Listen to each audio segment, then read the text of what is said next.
Hello, hello. Looking at God's will for my life. Grab those Bibles and turn to 2 Timothy chapter 2 and verse 21.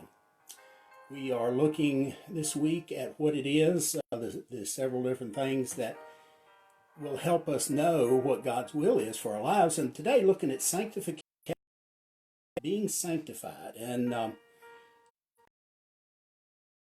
get confused. I know I was for years and years and years trying to understand the difference between justification and sanctification. Justification is a one-time event where we are declared free from our sins. No more sins. Declared justified. We're cleansed from those.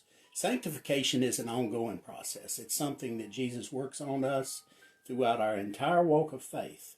And so that's what we're looking at today. What is God's will for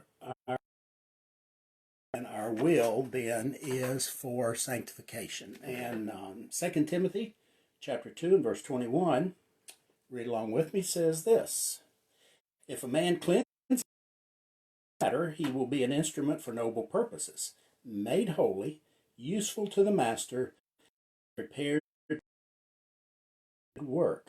Well, what is Paul telling Timothy there? Well, if you look back at verse 20, get the image about it. Our large house is our house of faith.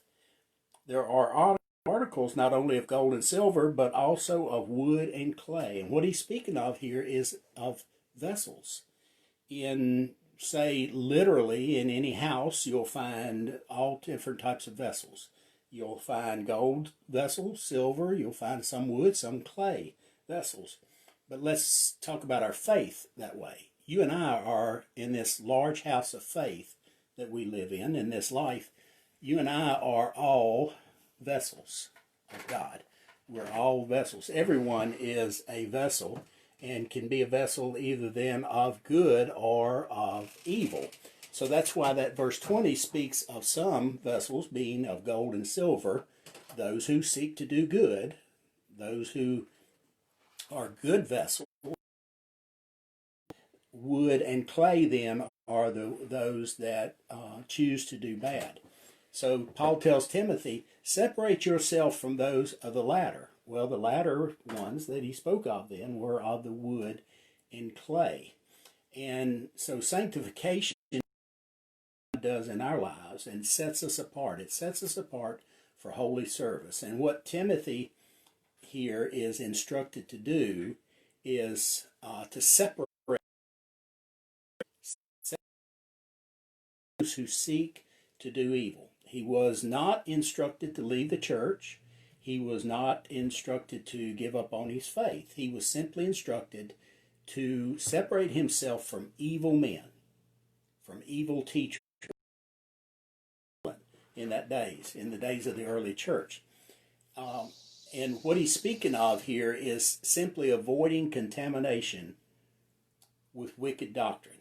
If someone, whether man or woman, keeps himself or herself free from evil associations, he or she will be a vessel of honor for God.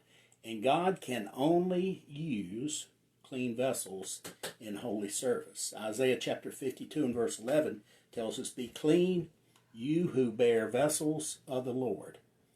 If we do that, you and I will be set apart. If we separate ourselves from evil people and from evil teachers, we will be useful for the master, according to verse 21. We'll be useful for the master, we'll be useful in service, and we'll be prepared for every good work.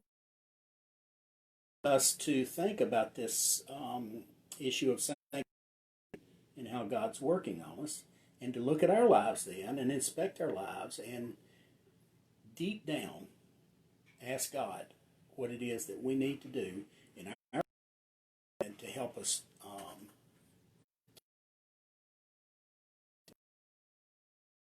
that are good vessels, good for